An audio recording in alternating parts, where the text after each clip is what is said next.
the more you have, the more you want. So this is a picture of me in my first Enneagram video about 8 years ago. And you can see I'm fatter in that just by looking at my face. My face is more, you can see my cheekbones more now. You can tell I've lost weight. So for a lot of years before that,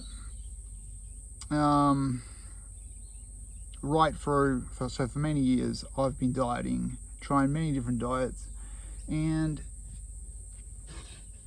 one thing I do definitely notice on my current diet, and having lost all this weight recently, is that I crave less on this current diet. And this current diet is the most restrictive of the diets I've been on. Now, restrictive is an oversimplification. Basically, I'm not allowing myself to eat on a daily basis, or not regularly. I'm not allowed to eat starches, so breads, rice, potatoes. I don't daily eat meat. So yeah, I've definitely reduced a lot of those kinds of food, and I've tried to replace the starches with fruit and vegetables, eating a lot more fruit and vegetables. But this is just, and so I have a lot more variety of fruit and vegetables. So that's what I mean by it's not necessarily more restrictive in a sense, this diet, because I have a lot more variety of fruits and vegetables than I previously did.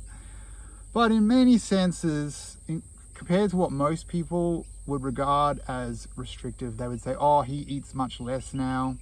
Calorie wise, I would say I eat much less now. And even though, so the diet I had before where I had more starches, I mean, I still lost weight on that, but not as much as I've lost now. And yeah, like that diet, I remember craving a lot more. So I had more, you know, I could eat more. I was eating more calories, more starches, definitely more starches, but I craved more. And then now when I cut those starches out, I was worried, you know, I thought, like, how can I not eat these starches? Like, I was worried, like, what, like, I felt I needed that for energy.